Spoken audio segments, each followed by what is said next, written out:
सुप्रभात दोस्तों। मैं बेंगलोर से डॉक्टर इंदु झुंझुनवाला काव्य रंगोली के पटल से आप सभी का स्वागत करती हूँ और हार्दिक अभिनंदन करती हूँ। आज शुक्रवार का दिन है और आज का दिन हमारे लिए विशेष हो जाता है क्योंकि 4 दिनों तक सोम से बृहस्पतिवार तक हम का मायने सुनते और समझते हैं और आज और शनिवार 2 दिन हम ध्यान की बात करते हैं कि ध्यान की प्रक्रिया क्या है, ध्यान क्या है वास्तव में, और अलग अलग तरह से ध्यान को जानने और समझने का प्रयास करते हैं। और इस कोशिश में हमने जाना था शरीर को और शारीरिक ध्यान को। दूसरी कड़ी में हमने जाना वाचिक ध्यान, यानी शब्दों का ध्यान, बोलने का ध्यान, जो हम सोचते हैं और जो हम उच्चारण करते हैं। तो जो हम उच्चारण करते हैं उसके ध्यान की बात हमने की थी। जो मुख से उच्चारण करते हैं, शाब्दिक ध्यान की बात की थी। वाचिक ध्यान जिसे कहते हैं, वचनों का ध्यान। तो वचनों का ध्यान क्या है ये हमने जाना। लेकिन वचनों के ध्यान से, जैसे शरीर, अगर शरीर न हो तो हम ये सब बातें ही कैसे करेंगे, हम किसी भी ध्यान की बात कैसे करेंगे, किसी भी ज्ञान की बात कैसे करेंगे। तो शरीर की महत्ता बड़ी ज़बरदस्त है, बहुत ज़्यादा है। जिस शरीर को कुछ लोगों ने नरक का द्वार कहा है ना, वही शरीर भी स्वर्ग का द्वार भी है। स्वर्ग और नरक तो हमारी चिंतन शैली पर डिपेंड करता है, उस पर निर्भर करता है। शरीर स्वर्ग और नरक का द्वार नहीं होता, उसे द्वार हम बनाते हैं। तो हम, और शरीर तो अचेतन है, हम अचेतन को गाली देते हैं कि ये नरक का द्वार है।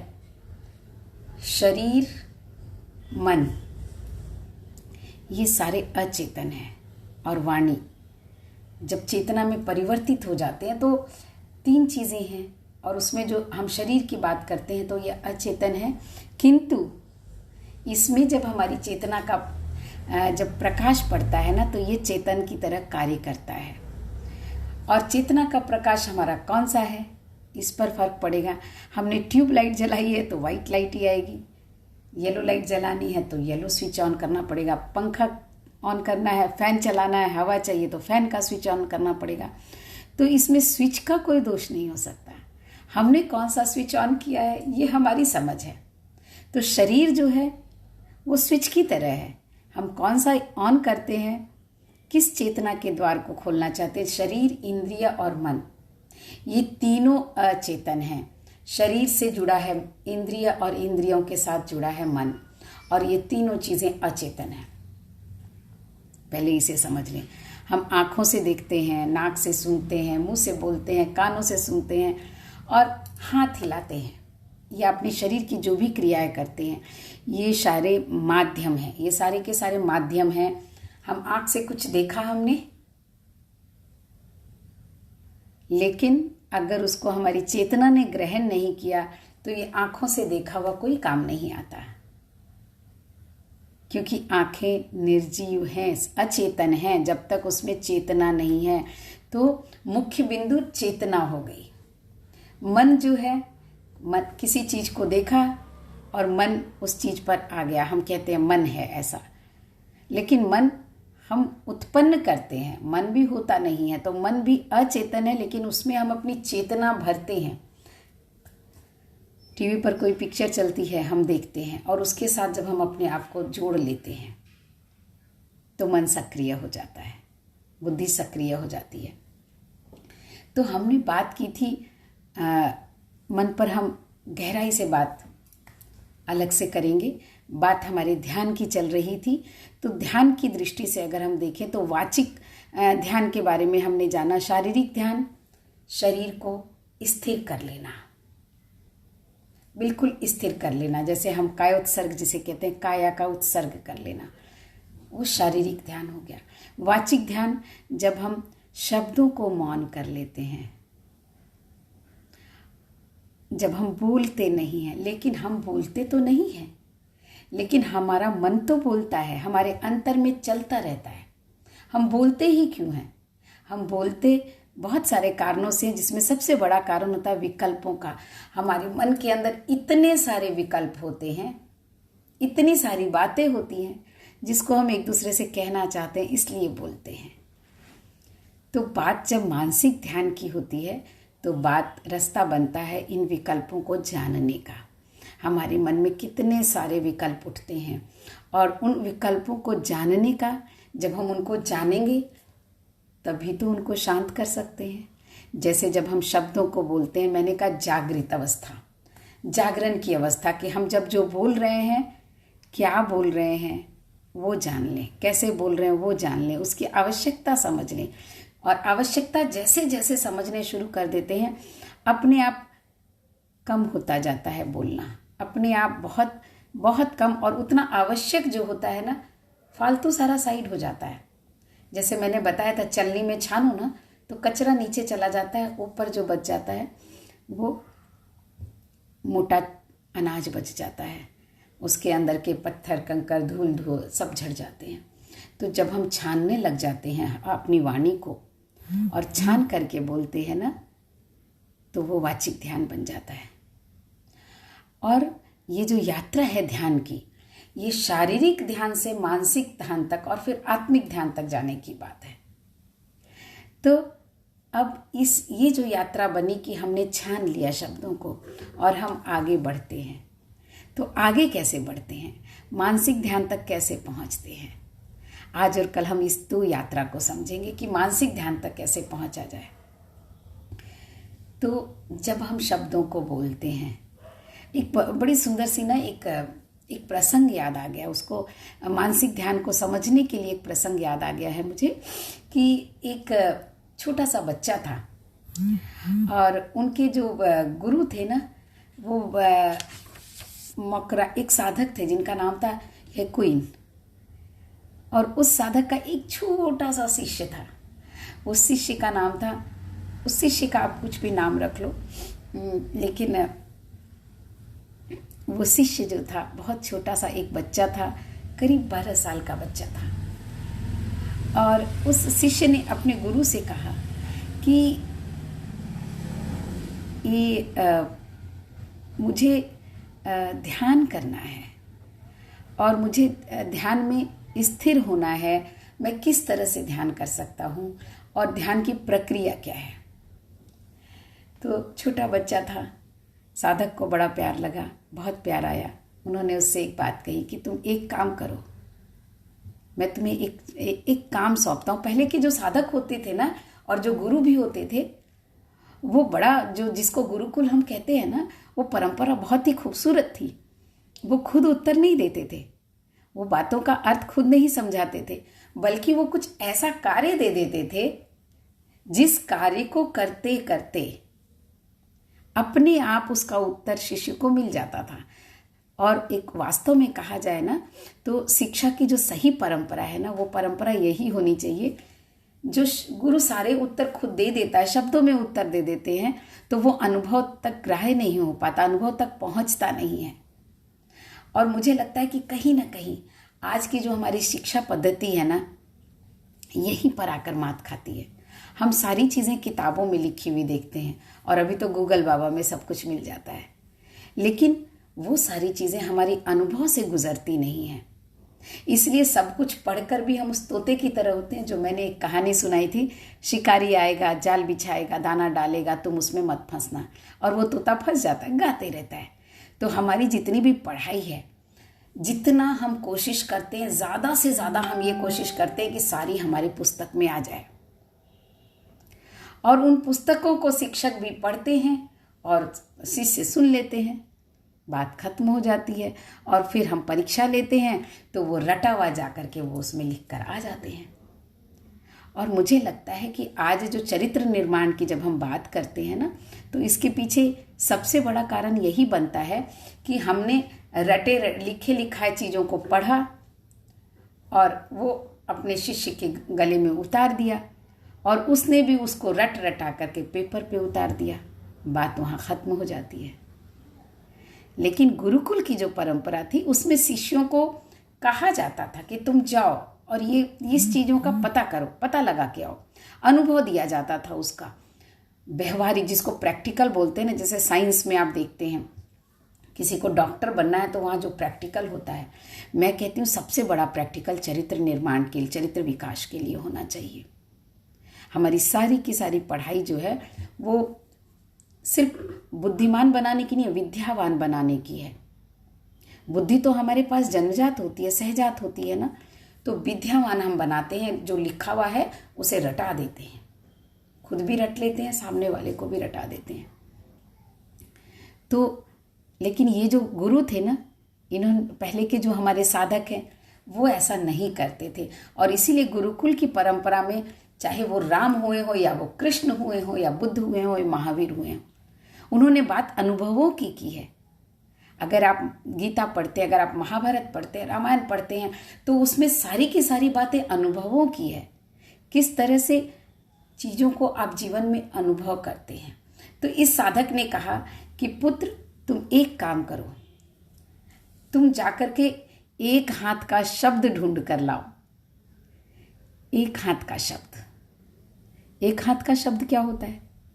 सुनने में भी बहुत विचित्र था, क्योंकि शिष्य को लगा कि एक हाथ से कोई शब्द हो ही कैसे सकता है। अगर हम इसको व्यवहारिक दृष्टि से सोचे कि अगर ताली भी बजानी है तो दोनों हाथों की जरूरत है, एक हाथ से तो शब्द बनेगा कैसे? अगर हम थप्पड़ मारे तो भी दूसरे की जरूरत है ना, गाल की जरूरत है। तो दो के बिना शब्द नहीं हो सकता। और गुरु ने कह दिया एक हाथ के शब्द ढूंढ कर लाओ। और पहले के गुरुकुल की एक महत्ता और भी थी, चूंकि वो अनुभव की बात करते थे, वो शिक्षा इस तरह से देते थे, तो शिष्य उन पर पूरी श्रद्धा रखते थे कि अगर गुरु ने कहा है तो हमें ढूंढना है। अब वो होगा कि नहीं होगा, मिलेगा कि नहीं मिलेगा। आज के शिष्य को अगर आप कहें कि जाओ एक कुएं में से पानी लेकर आओ, तो वो पहला सवाल ये करेगा, कुआं कहाँ है? आज शहरों में कुआं कहाँ होता है, कुआं होता क्या है और कहाँ मिलेगा? आप उसे गंतव्य तक पहुंचा भी दोगे तो उससे पानी कैसे निकालूंगा? मतलब कहने का कि आप सारी विधि खुद बता दो उसे। लेकिन नहीं, क्योंकि वो सवाल करते थे, करते हैं आज के लोग। सवाल करना गलत नहीं होता, जानने की इच्छा रखना बहुत अच्छी बात है। जिज्ञासु तो ये भी था, तभी तो इसने कहा कि मुझे ध्यान करना है, मुझे ध्यान की प्रक्रिया बताइए, मुझे आत्मा तक पहुंचना है, उसकी प्रक्रिया बताइए। तो उसकी प्रक्रिया बताने के लिए वो दिशा निर्देश देते हैं, सिर्फ एक बात बताते हैं कि तुम एक हाथ का शब्द ढूंढ कर लाओ। और वो शिष्य सोचता है, छोटा बच्चा था, चलो ढूंढता हूँ। जाता है, एक वृक्ष के नीचे बैठता है। तो वृक्ष में जब हवाएं चलती हैं तो पत्तों की आवाज़ आती है, तो उसे पत्तों की आवाज़ सुनाई दी। कोई दूसरा आवाज़ करने वाला नहीं था, पत्ते आपस में अब खुद ही आवाज़ कर रहे थे। तो उसे लगा शायद ये एक हाथ का शब्द हो गया। दौड़ा दौड़ा शिष्य गुरु के पास गया कि गुरुदेव, मैंने तो एक हाथ का शब्द ढूंढ लिया। तो गुरु ने कहा, क्या ढूंढा तुमने? तो बोले, वो पेड़ के पत्ते ना आवाज़ कर रहे थे। गुरु ने कहा, नहीं, ये एक हाथ का शब्द नहीं है, तुम वापस जाओ, फिर से ढूंढो। ठीक है, शिष्य वापस चला जाता है और जाते जाते पहुंचता है एक नदी के किनारे, एक झरने के पास, जहाँ एक झरना बह रहा है। तो झरना जब बहता है नीचे की तरफ, तो एक कलकल की आवाज़ होती है, अपनी आवाज़ होती है। उसे लगा, अरे ये तो एक हाथ का शब्द हो गया। तो वो वापस आता है दौड़े दौड़े, गुरुदेव, मैंने एक हाथ का शब्द ढूंढ लिया। क्या ढूंढा तुमने? वो झरना जो है ना, बह रहा था और उससे शब्द निकल रहे थे। तो गुरु ने कहा, नहीं, ये भी एक हाथ का शब्द नहीं है, तुम वापस जाओ, फिर से ढूंढो। बड़ा चकित हुआ ये, अब क्या करें, कहाँ जाएं ढूंढने? और निकला ढूंढने और सोचता गया, ये एक हाथ का शब्द मुझे कहाँ मिलेगा? ये एक हाथ का शब्द होता क्या है? जाते जाते जाते जाते वो एक जगह जाकर शांति से बैठ गया और सोचने लग गया, एक हाथ का शब्द होता क्या है? कैसे होगा एक हाथ से शब्द? एक हाथ मतलब अकेला शब्द, कोई दूसरा शब्द ही ना हो, कोई दूसरा आवाज ही ना हो, क्योंकि उसने तो छान मारा था ना पूरा जंगल। तो उसे समझ नहीं आ रहा था, वो सोचने के लिए बैठ गया और वो सोचता गया। सोचते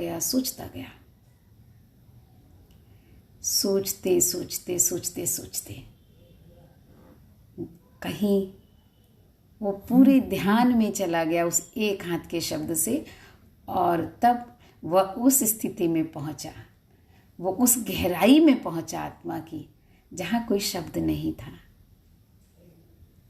और उस अनुभूति को लेकर के, उस अनुभूति ने जो उसको प्रसन्नता दी, उस अनुभूति ने जो उसको एक अलग ही पहचान दी, वो दौड़ा दौड़ा अपने गुरु के पास आया। गुरुदेव, मैंने एक हाथ का शब्द ढूंढ लिया है। तो गुरु ने कहा, क्या ढूंढा? तो उसने बताया कि मैं ऐसे इस पर विचार करते करते, चिंतन करते करते मैं अचिंतन की अवस्था में पहुंच गया, मैं मौन की अवस्था में पहुंच गया। तो वो एक हाथ का शब्द होता है। तो ये जो ध्यान समझाने की प्रक्रिया थी अपने आप हो गई। तो इस कथा को, इस प्रसंग को कहने का मेरा तात्पर्य यही था कि मानसिक ध्यान, मेरे ख्याल से अब आप समझ गए होंगे कि मानसिक ध्यान को कैसे करना है। मानसिक ध्यान होता क्या है? जब आप शरीर की स्थिरता को भूल करके, वाणी के मौन को भूल करके, जब आप एक शब्दों के बिना नहीं होता, एक विचार को तो पकड़ना पड़ता है। तो एक किसी विचार को पकड़ते हुए जब आप निर्विचार की ओर प्रयाण करते हैं, वो बनता है मानसिक ध्यान। और वो हमारी तीसरी अवस्था भी बनती है, जिसको हम कहते हैं ना, मैंने 5 अवस्थाओं की बात की है ना, सुषुप्ता अवस्था, जागरण की अवस्था, आप लोगों को ध्यान होगा। और उसके बाद जो अवस्थाएं बनती है, तीसरी अवस्था तुर्यावस्था और तुर्यातीत अवस्था। तो ये जागरण की अवस्था थी कि वो ध्यान को जानना चाहता था। और जागरण की अवस्था से जब वो मानसिक ध्यान के ओर बढ़ता है, एक विचारों को लेकर बढ़ता है, तो वो तुर्या अवस्था की ओर बढ़ता है। और जब वो उस तक पहुंच जाता है तो वो तुर्यातीत अवस्था हो जाती है। शास्त्रों में इन नामों को दिया गया है और इनके पीछे भी बहुत सारे अर्थ होते हैं। इन नामों के पीछे भी कोई भी नाम यूं ही नहीं रखा जाता है। राम शब्द ऐसे ही नहीं रखा गया है। आज हम नामों का चुनाव करते हैं ना, तो हर नाम के पीछे, हर नाम अपने आप में एक मंत्र होता है। और इसीलिए नामों का महत्व होता है। जब किसी का कोई नाम रखा जाता है तो उन नामों का महत्व होता है। हम जब कमल नयनी कहते हैं तो वो नाम इसलिए महत्वपूर्ण हो जाते हैं कि उसके नयन कमल के समान थे। और नामों का हमारे जीवन में, हमारे ग्रह नक्षत्रों में भी बहुत फर्क पड़ता है, लेकिन ये अलग विषय है। अभी हम बात कर रहे थे मानसिक ध्यान की। तो ये जो एक विचार है, एक नाम है, एक शब्द है जिसकी हम बात कर रहे हैं, उसको लेकर के जब हम शरीर को ध्यान की अवस्था में लेकर बैठते हैं, स्थिर कर देते हैं और वाणी को मौन कर देते हैं। वाणी से मौन होना वाचिक मौन है और मन को मौन बनाना मानसिक ध्यान है। और मन किस तरह से मौन होगा? जब विचार तो हमारे अंदर हैं, लेकिन एक विचार को पकड़ के जब आप धीरे धीरे आगे बढ़ेंगे तो मन मौन होने लगता है। और वो मौन की अवस्था में जब हम बढ़ते हैं ना, तो जाकर के मानसिक ध्यान होता है। इसकी क्रिया को भी और इसके आगे के विकास को हम जानेंगे कि हमारे लिए ये क्यों ज़रूरी है, क्यों हमें मानसिक ध्यान करना है। वाचिक ध्यान तो आपने जाना कि बहुत सोच समझ कर ना बोलो तो जीवन बड़ा गड़बड़ हो जाता है, परिवार, समाज सब में रहना मुश्किल होता है। तो वाचिक ध्यान बहुत ज़रूरी है। लेकिन मानसिक ध्यान वाचिक ध्यान से आगे की कड़ी है, उससे ज़्यादा ज़रूरी है। आप परिवार में रहें या समाज में रहें या अपनी आत्मा में स्थिर हों, आवश्यकता है। और इस आवश्यकता को हम कल जानेंगे। इस कड़ी को हम आगे कल बढ़ाते हैं। आज बस इतना ही। आप लोगों का बहुत बहुत धन्यवाद। आपका दिन बहुत मंगलमय हो और उस एक हाथ के शब्द के बारे में आप सोचें, ज़रूर सोचें। एक विचार कोई, जैसे कि मैं रोज़ जब ध्यान कराती तो मैं कहती हूँ एक शब्द, एक विचार, एक बात कोई आप लीजिए और उसके साथ अपने मन को दौड़ने दीजिए। एक शब्द के साथ वो कितना दौड़ेगा, एक मंत्र को लेकर कितना दौड़ेंगे। तो धीरे धीरे ये स्थिति जो है ना, ये हमें निर्विचारता की ओर लेकर जाती है। तो आइए आज फिर से एक बार हम लोग फिर ध्यान की प्रक्रिया करते हैं। जो हमारे साथ ध्यान करना चाहते हैं 10 मिनट के लिए आप सभी एक लंबी और गहरी सांस लें, अपनी आँखों को बंद कर दें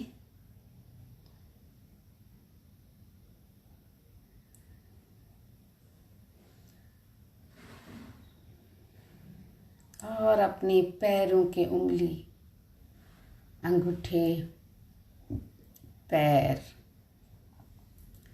दोनों पैरों में नीचे से अंगूठे से होते हुए धीरे धीरे घुटनों तक आएं। घुटनों से धीरे धीरे ऊपर की ओर आएं और धीरे धीरे जंघाओं से संधि स्थल तक, शरीर से पैर के संधि स्थल तक आएं।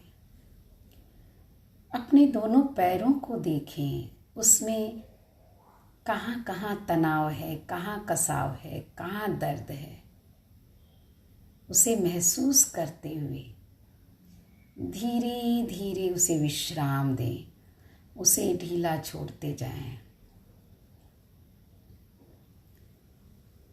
और अब रीढ़ की हड्डी से जंघाओं के ऊपर, थाइस के ऊपर से रीढ़ की हड्डी के चारों तरफ फैले स्नायु तंत्रों को देखते हुए धीरे धीरे हम ऊपर की ओर आएं और कंधे तक रीढ़ की हड्डी को देखें, उसमें फैले स्नायु तंत्रों को देखें, उसके कसाव को महसूस करें और फिर उसे ढीला छोड़ दें। पूरी पीठ को विश्राम दे दें, तनाव मुक्त कर दें।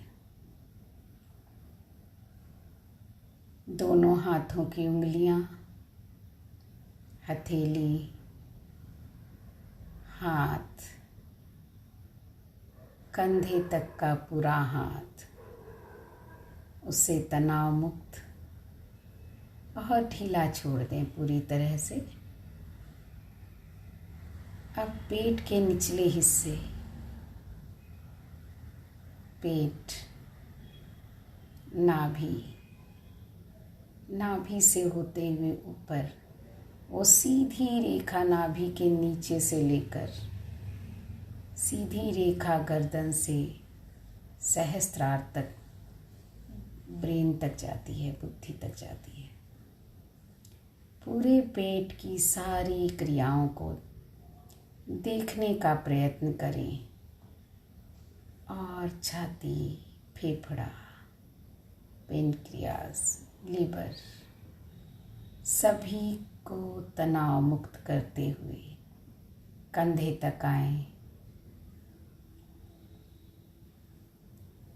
कंधे तक का पूरा नीचे का शरीर बिल्कुल विश्राम में हो गया, बिल्कुल ढीला, बिल्कुल तनाव मुक्त है। गर्दन तक आएं, गर्दन थोड़ी अकड़ी हुई है, उसे ढीला छोड़ दें और अपने चेहरे पर आएं। एक बड़ी सी मुस्कान और सारे चेहरे का तनाव खत्म हो गया है। गाल हंसने लगे हैं, आँखें खुशियों से छलकने लगी हैं, भौं का तनाव दूर हो गया है, माथे की सिकन मिट गई है, कानों में बाहर की कोई आवाज़ तो आ रही है, उसे सुने। कहीं पक्षी चहचहा रहे हैं, किसी गाड़ी की आवाज़ आ रही है। और सुनते हुए पीछे के मस्तिष्क की ओर जाएं। मस्तिष्क, पीछे का मस्तिष्क जो रीढ़ की हड्डी से होता हुआ ऊपर तक आ रहा है, और फिर ऊपर का मस्तिष्क जहाँ सहस्त्रार चक्र हम कहते हैं, और उसके बाद दोनों भौं के बीच में ज्ञान केंद्र पर अपना ध्यान केंद्रित करें। होठों की मुस्कान बनी रहे, पूरा चेहरा, पूरा मस्तिष्क तनाव मुक्त हो गया है, बिल्कुल विश्राम में है। सारे मस्तिष्क की सारी शिराएं, सारे सेल्स, ब्रेन सेल्स अपना कार्य सुचारू रूप से कर रहे हैं। अब अपनी सांसों को देखें, पता ही नहीं चल रहा, बिल्कुल शांत हो गई है। सुषुम्ना नाड़ी से होते हुए वे सांसें दोनों भौं के बीच में मध्य उस केंद्र पर केंद्रित हो गई है, ऊर्ध्वगमन होती हुई। अपना पूरा ध्यान दोनों भौं के बीच में लगाएं और धीरे धीरे सिर्फ और सिर्फ कोई एक शब्द, कोई एक विचार, उसको लें। अगर आपके शरीर में कहीं कोई दर्द है, कहीं कोई विकार है, तो अपनी सारी ऊर्जा वहाँ केंद्रित कर दें। उस दर्द को देखें, उसे महसूस करें। अगर घुटने में दर्द है, जो कि आज आम बात है, तो उसे महसूस करें और सिर्फ उस दर्द को देखें और महसूस करें। बहुत तेज़ दर्द है, किंतु ये क्या, ये सारी ऊर्जा वहाँ एकत्रित हो गई है और वो दर्द धीरे धीरे कम होते जा रहा है। अगर कोई मानसिक परेशानी है तो उस विचार को पकड़ें, उस विचार से उस परेशानी को महसूस करें। बहुत ज़बरदस्त समस्या है, बहुत बड़ी समस्या है। उस समस्या को पकड़ें और सिर्फ उस समस्या के बारे में विचार करें। धीरे धीरे आप समाधान की ओर बढ़ने लगेंगे, स्वयं ही समाधान होने लगेगा। आपकी पूरी ऊर्जा उस समस्या को देख रही है, दृष्टा बनकर, एक गवाह, एक विटनेस बनकर उस समस्या को देखना शुरू करें। अपने आप उसका समाधान, हर ताले की चाबी होती है, हर समस्या का समाधान भी होता है। सिर्फ और सिर्फ आपको विटनेस बनना है, गवाह बनना है उस समस्या का।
शांति शांति शांति।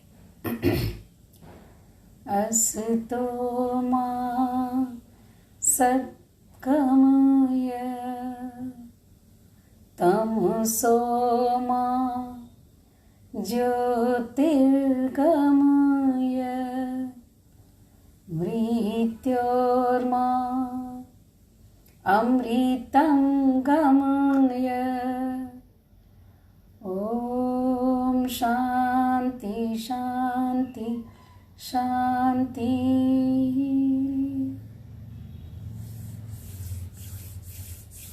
दोनों हथेलियों को रगड़ें।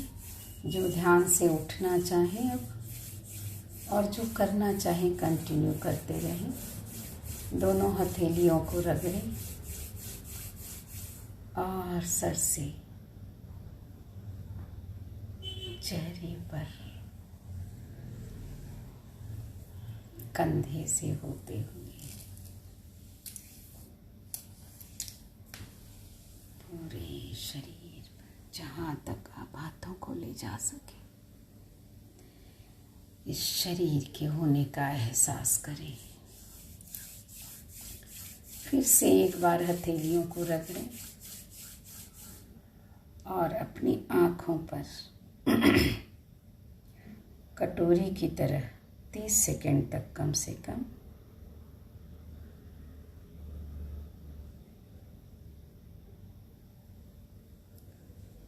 जो लेटना चाहें, अगर बैठे हैं तो थोड़ी देर लेट करके विश्राम करके भी ध्यान से उठ सकते हैं। और जो उठना चाहें बहुत धीरे धीरे अपनी आँखें खोलें और बहुत धीरे धीरे उठें। झटके से ना उठें, तेजी से ना उठें। ओम शांति।